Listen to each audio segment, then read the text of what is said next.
Assalamualaikum warahmatullahi wabarakatuh teman-teman. Jumpa lagi bersama saya Anton.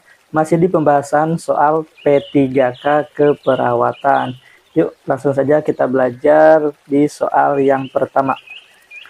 Perawat melakukan pengkajian di sebuah wilayah. Didapatkan 20% buruh pabrik pupuk tidak menggunakan sarung tangan dan alas kaki selama pengolahan pupuk karena kurang nyaman. Pemilik pabrik mengatakan tidak masalah dengan perilaku buruh karena tidak ada buruh yang mengeluh sakit. Apakah masalah keperawatan yang tepat pada kasus tersebut? A. Defisit pengetahuan. B. Defisit kesehatan komunitas.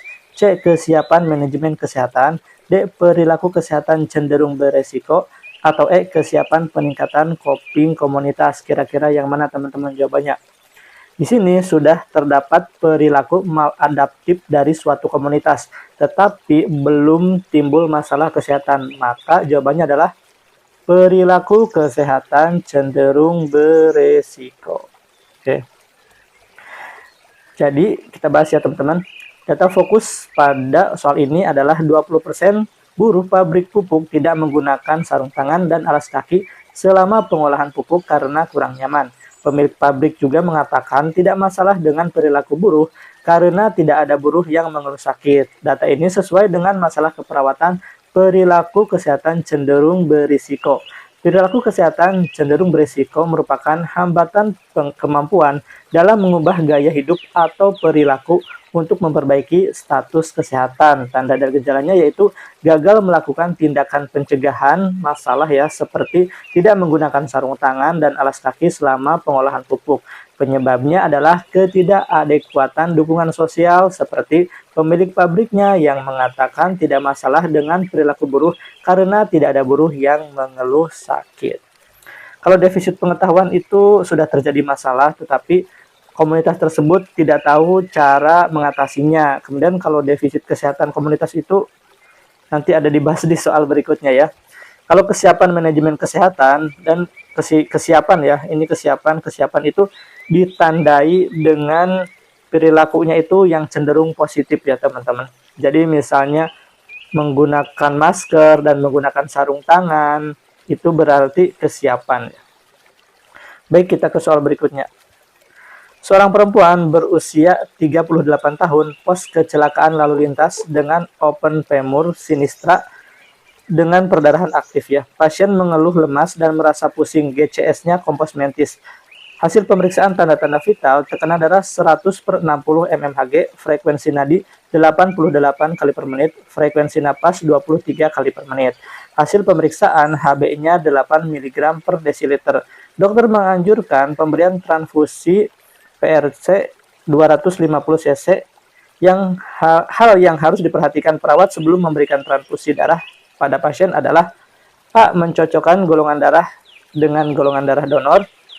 B. Mengganti cairan infus dengan dextrose. C. Melakukan pengecekan golongan darah.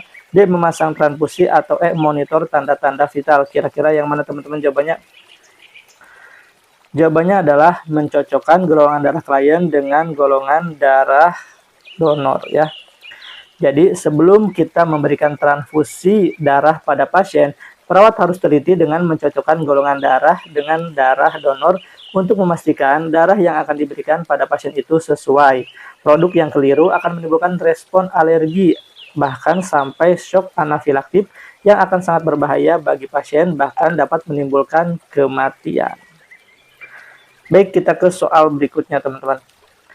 Hasil pemeriksaan kesehatan yang didapatkan perawat di desa X ditemukan 30% balita mengalami gizi buruk, 10% ibu hamil mengalami anemia, dan 35% lansia mengalami artritis. Apakah diagnosa keperawatan yang tepat pada kasus tersebut? A. Defisit pengetahuan. B. Defisit kesehatan komunitas. C. Kesiapan manajemen kesehatan. D. Perilaku kesehatan cenderung beresiko. Atau E. Kesiapan peningkatan coping komunitas. Tadi ini berarti sama seperti soal yang pertama ya. Di sini terdapat lebih dari satu masalah kesehatan ya. Ada 30% balita mengalami gizi buruk, 10% ibu hamil mengalami anemia, dan 35% lansia mengalami artritis. Maka jawabannya adalah, ya benar sekali, jawabannya adalah defisit kesehatan komunitas. Nah, kita bahas ya teman-teman. Data fokusnya ditemukan 30% balita mengalami gizi buruk, 10% ibu hamil mengalami anemia, dan 35% lansia mengalami artritis. Ya, defisit kesehatan komunitas merupakan terdapat masalah kesehatan aktor atau faktor risiko yang dapat mengganggu kesejahteraan pada suatu kelompok. Maka pilihan yang tepat adalah defisit kesehatan komunitas yang B. Kita lanjut ke soal berikutnya. Ini tentang maternitas ya. Ibu hamil G3P2A0 usia kehamilan 30 minggu datang ke puskesmas untuk memeriksakan kandungannya. Ibu mengatakan tidak ada keluhan. Hasil pemeriksaan tanda vital ibu dalam batas normal. DJJ-nya 145 kali per menit reguler. Perawat memeriksa bagian janin yang berada di fundus uteri teraba keras, bulat, dan melenting. Kemudian melakukan pemeriksaan untuk menentukan bagian janin pada sisi kanan dan kiri. Pemeriksaan apakah yang dilakukan untuk menentukan bagian janin yang berada pada sisi kanan dan kiri? Kira-kira yang mana, teman-teman? Oke.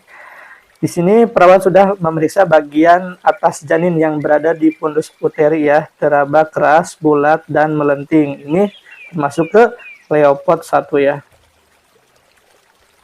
Kemudian perawat akan menentukan ya bagian sisi kanan dan kiri ya, atau istilahnya puka-puki. Ini masuknya ke Leopold 2. Jadi untuk Leopold 1 itu menentukan tinggi fundus uteri dan bagian yang terletak di fundus uteri. Kalau Leopold 2 untuk menentukan bagian janin pada sisi kiri dan kanan ya, ataukah punggung atau ekstremitas. Kemudian kita melakukan DJJ di bagian punggung ya, teman-teman. Kalau Leopold 3 menentukan bagian janin yang terletak di bagian bawah uterus. Kemudian Leopold 4 menentukan seberapa jauh masuknya janin ke pintu atas panggul atau PAP. Baik, lanjut ke soal berikutnya. Perawat mendapatkan hasil pengkajian pada pasien posyandu lansia di sebuah desa dekat pantai ya, atau posbindu ya kalau posyandu lansia itu. Didapatkan keluhan terbanyak yaitu pusing dan sakit pada tengkuk. Kader mengatakan lansia menganggap hal tersebut adalah biasa karena sudah tua dan memiliki kebiasaan makan ikan asin setiap hari. Pengkajian lanjutan yang perlu dilakukan pada kasus tersebut adalah A. Data kunjungan lansia ke puskesmas, B. Kuesioner perilaku kesehatan lansia, C. Pengkajian fisik pada lansia, D. Wawancara tentang kesehatan lansia, atau E. Observasi komunitas lingkungan desa. Kira-kira yang mana, teman-teman, jawabannya? Kalau kita perhatikan di soalnya ini ya, teman-teman, kan ada lansia sudah mengeluh ya. Berarti kemudian kader juga mengatakan ya kebiasaan makannya ikan asin setiap hari. Berarti ini merupakan data subjektif ya, atau DS. Nah, setelah data subjektif kita akan mau mencari data objektif. Data objektif kita dapatkan dengan pengkajian atau pemeriksaan fisik pada lansia. Jawabannya adalah yang C. Nah, pada kasus didapatkan data lansia mengeluh pusing dan nyeri tengkuk serta mempunyai kebiasaan mengkonsumsi ikan asin atau tinggi garam, merupakan data subjektif yang perlu didukung oleh data objektif berupa pengkajian fisik pada lansia, terutama pemeriksaan tekanan darah. Ya, garam itu bisa menyebabkan darah tinggi. Kenapa? Karena darah itu mengandung banyak natrium. Nah, ini ibaratkan ini pembuluh darah ya, teman-teman ya. Kemudian ini ada natrium. Nah, natrium itu sifatnya itu menyerap air. Jadi kalau ini air akan masuk ke sini, air sehingga menyebabkan cairan di pembuluh darah menjadi banyak dan tekanannya itu menjadi meningkat. Baik, kita ke soal berikutnya. Perawat komunitas mengadakan musyawarah masyarakat desa atau MMD ya, untuk menyusun rencana intervensi masalah tingginya kejadian malaria di desa A. Berdasarkan hasil analisa data, diketahui permasalahan tersebut dipicu oleh sulitnya warga mengakses pelayanan kesehatan. Strategi intervensi yang tepat pada kasus tersebut adalah A. Pendidikan kesehatan, B. Intervensi profesional, C. Kemitraan, D. Proses kelompok, atau E. Pemberdayaan masyarakat. Kira-kira yang mana, teman-teman, jawabannya? Ya, benar sekali, jawabannya adalah yang C, kemitraan. Jadi, dari kasus diketahui warga kesulitan untuk mengakses pelayanan kesehatan masyarakat yang menunjukkan adanya masalah kesehatan yang berhubungan dengan tidak tersedianya dukungan pelayanan kesehatan berbasis masyarakat. Hal tersebut menyebabkan masyarakat sulit mengakses pelayanan kesehatan, sehingga intervensi dalam bentuk kemitraan atau kerjasama dengan lintas program dan lintas sektoral merupakan strategi intervensi yang tepat. Misalnya bekerjasama dengan dinas perhubungan ya, atau dinas pekerjaan umum atau apalah untuk membangun akses menuju ke pelayanan kesehatan. Oke, soal berikutnya. Seorang perempuan berusia 25 tahun dengan FAM direncanakan operasi. Hasil pengkajian didapatkan pasien terlihat lesu, tampak tidak bergairah, tidak nafsu makan, tidak dapat tidur, dan sering terjaga. Pasien seringkali bertanya tentang prosedur operasinya. Hasil pemeriksaan, tanda-tanda vital atau tekanan darahnya 140/90 mmHg, frekuensi nadi 115 kali per menit, frekuensi napas 22 kali per menit. Suhunya 37,1 derajat Celcius. Berdasarkan data di atas, pasien mengalami A. ansietas, B. takut, C. depresi, D. kehilangan, atau E. panik. Kira-kira yang mana teman-teman jawabannya? Ya, jawabannya adalah ansietas. Berdasarkan pada kasus di atas, yaitu didapatkan pasien terlihat lesu, tidak bergairah, tidak nafsu makan, tidak dapat tidur, dan sering terjaga malam, serta sering bertanya mengenai prosedur operasinya. Tanda vital juga menunjukkan terjadinya peningkatan yang merupakan manifestasi klinis dari ansietas. Untuk pilihan jawaban berikutnya, ini akan dibahas di soal-soal berikutnya ya. Makanya tonton terus channel YouTube-nya. Baik, kita ke soal berikutnya. Seorang anak berusia 13 tahun dirawat di ruang anak dengan keluhan demam, sakit kepala, dan pusing sejak 3 hari yang lalu.